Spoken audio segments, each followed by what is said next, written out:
Hello, this is Newslive on Viewer Television. I am Dorcas Speller. Now let's begin with the headlines.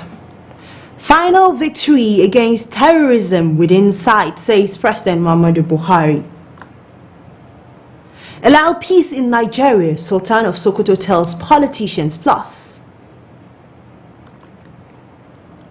8 survivors recovered from China building collapse site as rescue hopes dim. Now, President Muhammadu Buhari says the battle against terrorism who falsely masquerade under the name of Islam is approaching its end. He said this in his Eid al-Fitr goodwill message to Muslims in Nigeria and across the world. According to the president, the fight has been long and hard. Final victory is within sight.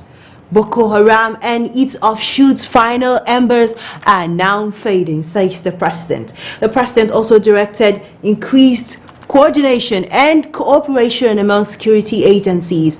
Buhari, who said an end had been brought to a silo approach among the agencies, assuring that there would be no more shortage of funds to provide security for the citizens. Now, the Sultan of Sokoto and President General, Nigerian Supreme Council for Islamic Affairs Sa'ad Abubakar III, has urged Nigerian politicians to allow peace in the country. Abubakar made this call in his Eid al-Fitr message to Nigerians. He asked politicians to play the game of politics with faith and love for one another and to ensure none of their supporters is involved in breaching the peace and unity of Nigeria. The Sultan also urged Muslim Ummah to continue to appreciate the Almighty Allah for the gift of life to witness the month of Ramadan. President Muhammadu Buhari on Monday commiserated with families of those who died, sustained injury, and were affected in the building collapse at a Butameta area of Lagos State, with search and rescue still ongoing at the site. He also lamented the embarrassing frequency of building collapse in the country. Now, this comes after a 3-story building collapse on Sunday night at 32 Ibadan Street at Butameta, Lagos. Buhari's condolence message is contained in a statement signed on Monday by his special advisor on media and publicity, Femi Adesina. He therefore wished those injured a speedy recovery and prayed for divine assistance in the ongoing search and rescue operations. The death toll recorded during the building collapse, which happened on Sunday on Ibadan Street in the Butameta area of Lagos State, has increased to 8. A statement by the National Emergency Management Agency confirmed the development on Monday.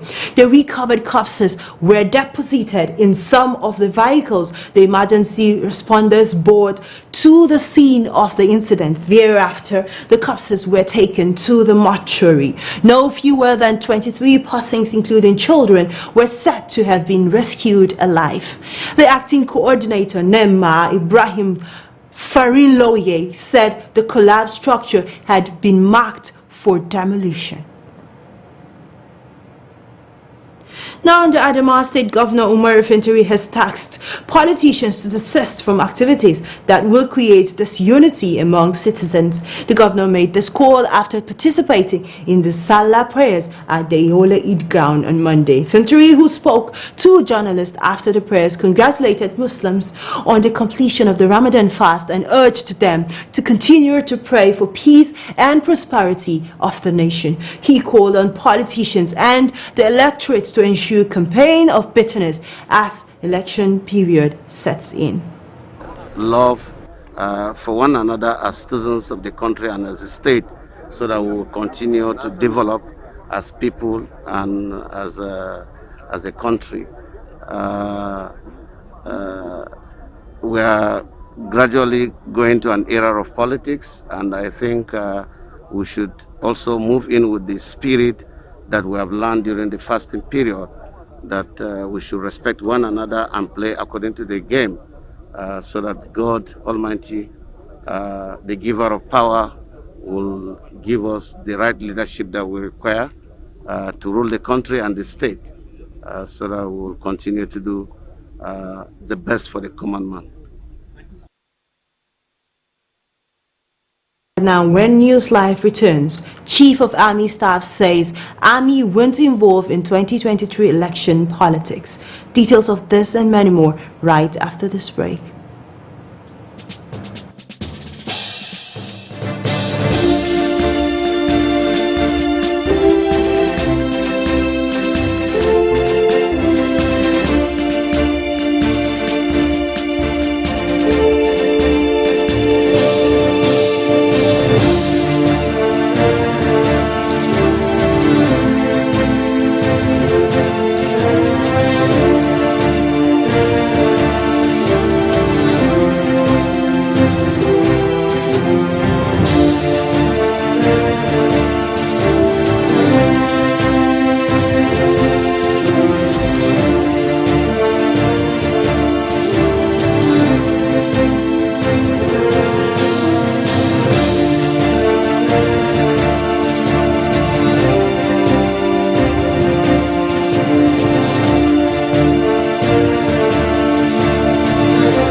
Partial. Sometimes you have to. Hi, my name is Ikia Marton. Being an anchor has been a tremendous experience, from editing the news to reading the news. As an anchor, you have to be objective and impartial. Sometimes you have to put on a very indifferent look, a stoic character, such that you do not display your emotions. But then the stories that we tell, from politics to the economy to insecurity to education, also affect us. And as journalists, we're also affected by stories. From the teleprompter to the lights to the camera to the action to the reading of the news, it's all a synchronization of various activities at the same time. Sometimes you have to listen to feedback, sometimes you have to stop, sometimes you have to continue. Sometimes, there are technical hitches that we can never overlook, but then you have to come up with a strategy, you have to come up with your professionalism to ensure that the audience do not even know what is happening behind the scenes, and then you just have to carry on.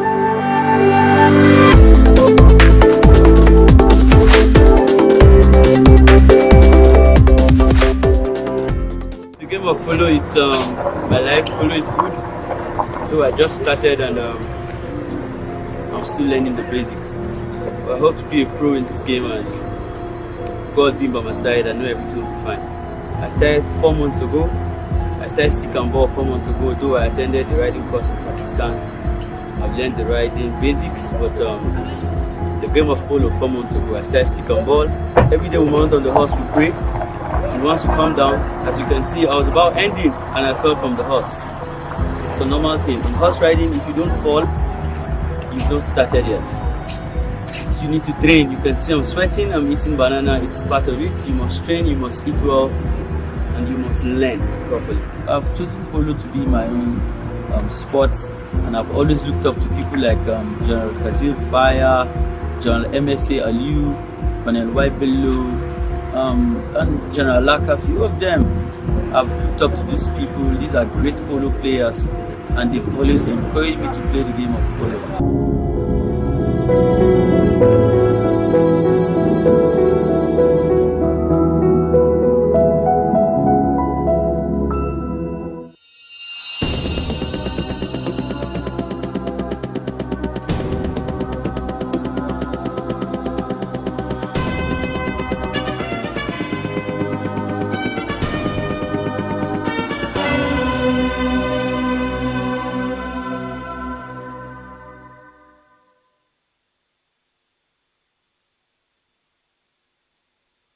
Just joining us, this is Newslive on Viewer Television.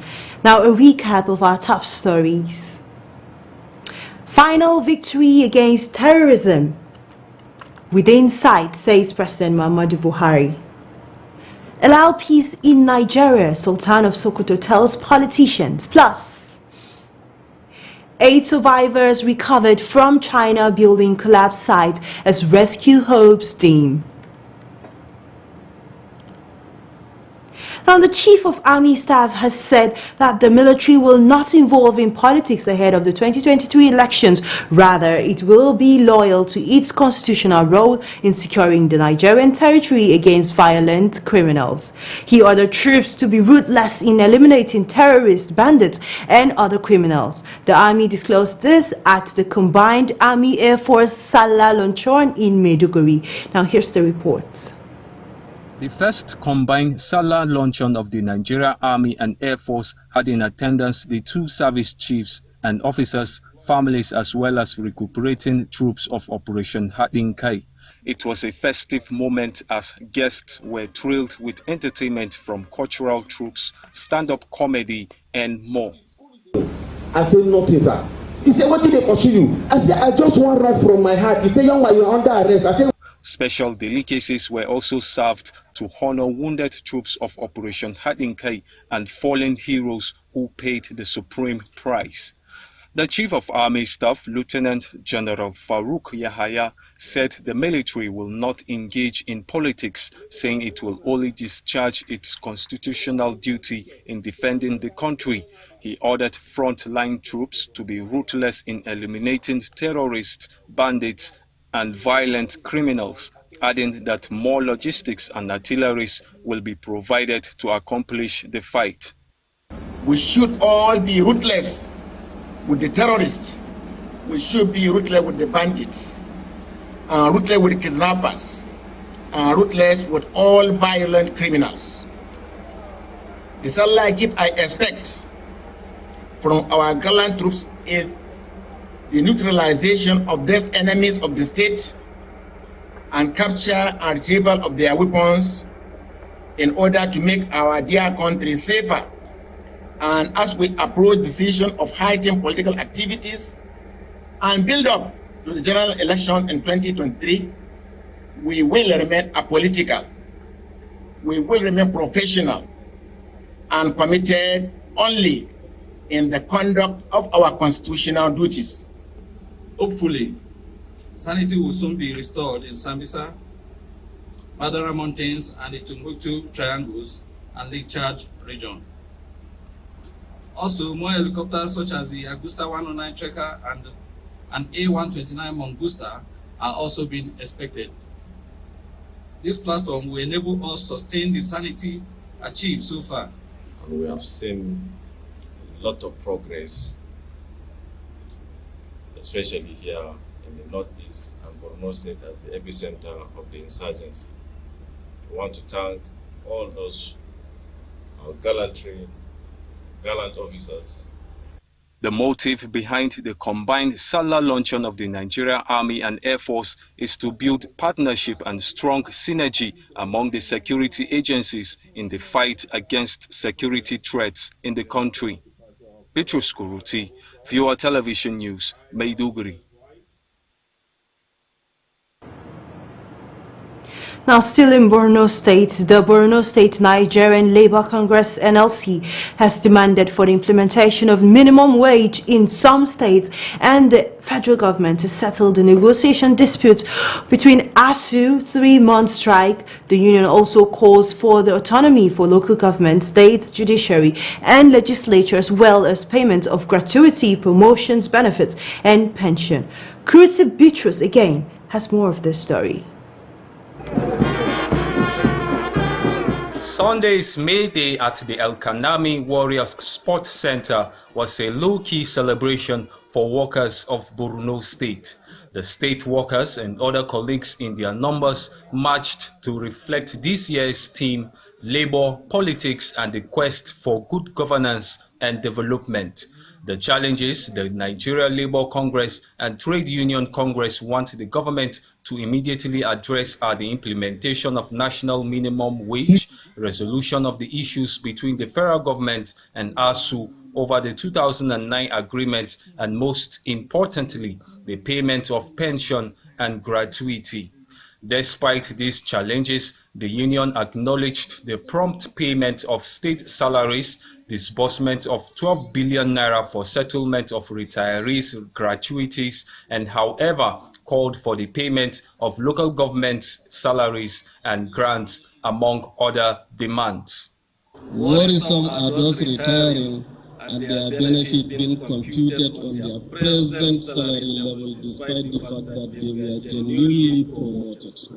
Some with 2 or 3 promotion letters. Non-implementation of 12%, 15% and 33% of pension increment with effect from 1st January 2007, of which Borno is yet to implement. In the ongoing struggle of autonomy for local government, state judiciary and legislators, Labour has been in the forefront of campaigning for the independence of this institution from the apron strength of state government. This is in order to strengthen good governance and bring development to the grassroots. The state governor, represented by Chief of Staff Professor Issa Marte, who highlighting achievements of the administration, also promised to table the union's grievances to the governor and lamented the accumulation of unpaid salaries and gratuities by past administration. This government will not pay bribe to union leaders, because if you do that, what will happen to the workers, the ordinary workers? So we shouldn't blame even the government alone, but what happened to the past leaders that they allowed gratuities, pensions to accumulate? The clarion call for nation building and struggle for better welfare will continue to be at the center of events like this, as they call for government to representing Kaduna Central Senatorial District and all Progressive Congress governorship aspirants in the state, Uba Sani, has asked the federal government and the Academic Staff Union of Universities to return to the negotiation table for an amiable solution of the more than 80-day-old strike. According to the lawmaker, the more public universities remain closed, the more the future of the children and the country is mortgaged. Sani, who stated this while saluting the doggedness of the Nigerian workers in a statement to mark the Workers' Day in Kaduna on Sunday, appealed to the federal government to go back to negotiation table with the university's lecturers in order to resolve the lingering strike that had kept Nigerian students out of school for months now. He notes that the new economy was knowledge-driven. As such, allowing ASU strike to linger on would worsen the nation's economy. Now, the House of Representatives has made a U-turn on its indefinite resumption over the renovation of the National Assembly complex. The House will hold plenary on Wednesday to consider and pass 3 bills on corruption and terrorism, according to a statement issued on Sunday by the Clerk of the House, Dr. Yahaya Danzaria. President Muhammadu Buhari had recently forwarded to the National Assembly revised version of the Money Laundering Bill and Terrorist Prevention Bill. Buhari had, in the letter dated April 12, 2022, noted that the Ministry of Justice, which is supervised by the Minister of Justice and Attorney General of the Federation, Abubakar Malami, had made corrections to some of the proposals in the previous versions. However, the clerk had on April 25, 2022, on the eve of resumption from Easter break, announced that the House had postponed its resumption indefinitely due to renovation of the National Assembly complex. Onyemuchi Namani, the Commissioner of Representing Southeast in the Police Service Commission, has called on the federal government to increase the number of constable recruitment into the Nigerian police to 20,000 annually. Namani made the call while addressing newsmen on Monday in Abuja. He says the call to increase the annual recruitment of the constables from 10,000 to 20,000 was to avail the force with more manpower to contain the present security crisis in the country. The commissioner lamented that the police strength was not enough to secure a vast nation like Nigeria, especially in the wake of banditry and terror attacks in the country. Namani had also advocated emergency funding for Nigerian police to enable it withstand the deliberating security challenges facing the nation. Now, according to him, Nigerian police of today needs direct emergency funding to ensure proper training, equipped and motivation and of the police rather to secure the Nigerian space.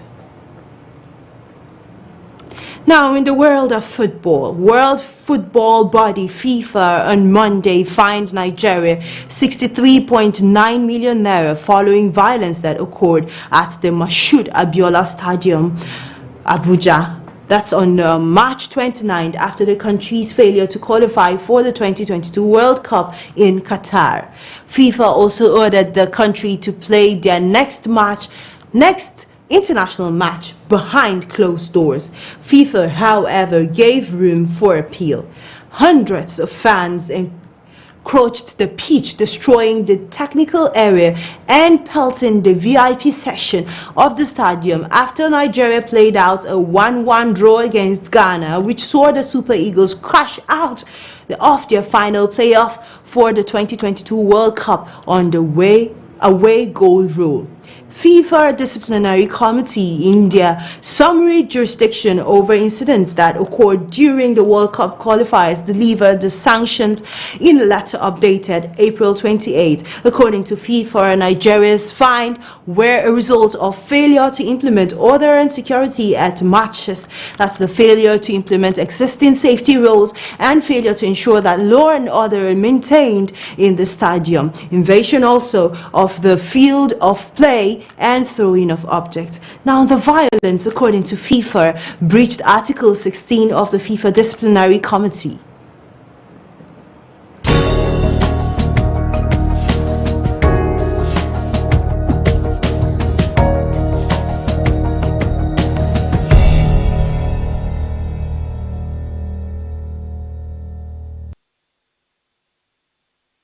Now, in the world of business, for the first time in 4 months, the consumer goods industry outperformed the financial sector, dominating in volume terms at the end of last week's transaction on the equities sector of the Nigerian Exchange Limited. It led the activity chart with 6.259 billion shares valued at 29.309 billion naira, traded at 5,225 deals, thus contributing 76.3% to the total equity turnover. Following the consumer sector last week was the financial services industry with 1.3 billion shares worth 9.1 billion naira in 11,551 deals. Now, further breakdown of last week's trading showed that a turnover of 8.2 billion shares worth 49.1 billion naira was recorded in 28,622 deals by investors on the floor of the exchange last week. Now, this volume of shares traded was, however, higher than 1.3 billion units valued at 17.8 billion naira that changed hands in 20,212 deals. Now, the International Monetary Fund has projected that Nigeria's consumer price index will hit 16.1% in 2021. This projection was presented in a tabular illustration in the IMF Regional Economic Outlook for Sub-Saharan Africa released last week, which was published on its website. Now, the projected 16.1% will be the highest in the country since October 2021, when it was 16.61%. Recent figures from the Nigerian Bureau of Statistics show that Nigeria's consumer price index rose to 15.92% in March. The rise in the inflation rate in March shows that Nigeria is not left out of the global inflation surge. However, the IMF added that the inflation rate would drop 13.1% in 2023.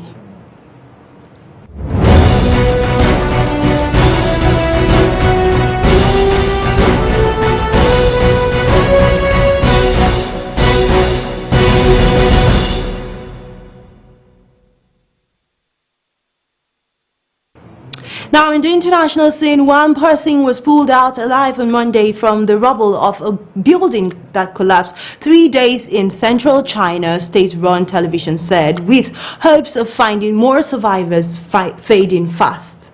The commercial building in Changsha City, Hunan province, which held apartments, a hotel and a cinema, caved in on Friday, sparking a massive rescue effort with hundreds of emergency respondents. State-run CCTV showed images of persons wrapped in a thick white blanket being carried out on a stretcher, with Monday's recovery taking the total number of people found up to 8 in 3 days. Rescue workers in blue uniforms rushed the man to the hospital, the television channels providing no information on his condition. Now, at least 15 people identified by authorities are still trapped in the rubble, while no contact has been established with 39 others.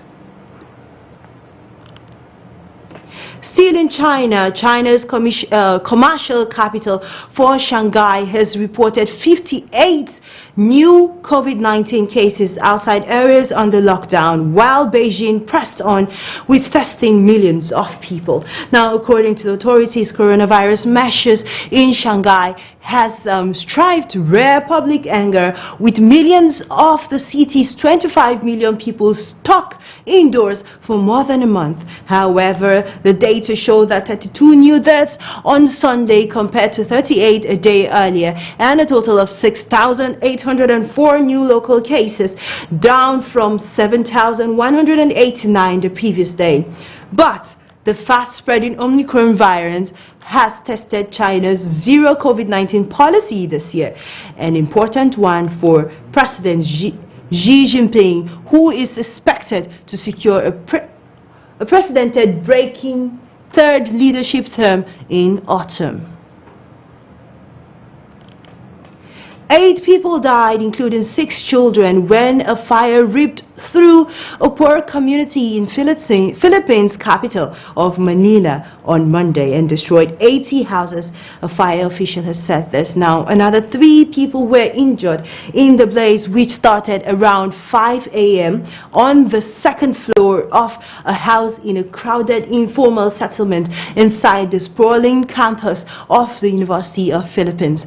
It took nearly 2 hours to extinguish the inferno, senior fire official Craig revealed this. Now, an investigation under the course is on the way. More than 13 million people live in the densely populated capital, with tens of thousands in overcrowded slums, which fires are common. Now, many of the residents have fled rural poverty to live in Manila, where there are more jobs.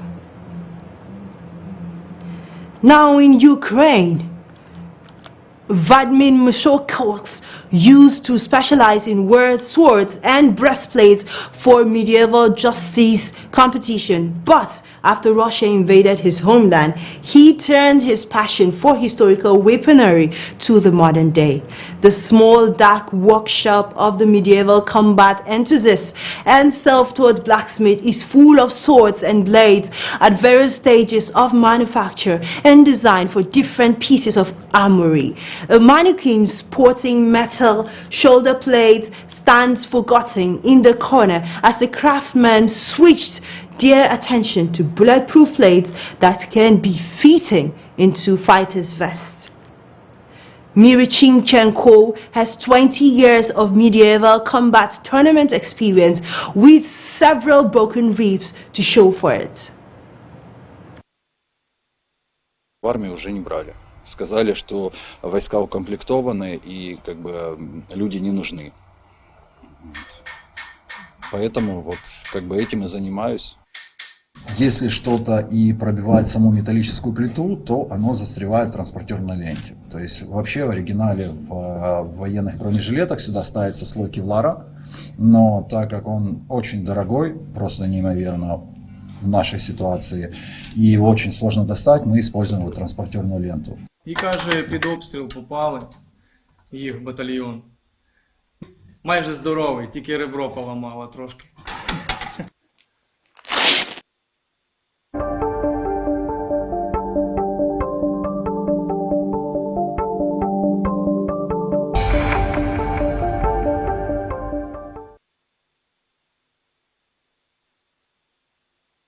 Now that's about all on Newslive, but before we go, a recap of the top stories. Final victory against terrorism within sight, says President Muhammadu Buhari. Allow peace in Nigeria, Sultan of Sokoto tells politicians. Plus, 8 survivors recovered from China building collapse site as rescue hopes dims. Many thanks for watching. I am Dorcas Bello. Please stay tuned and enjoy the rest of our programs. Ramadan Kareem.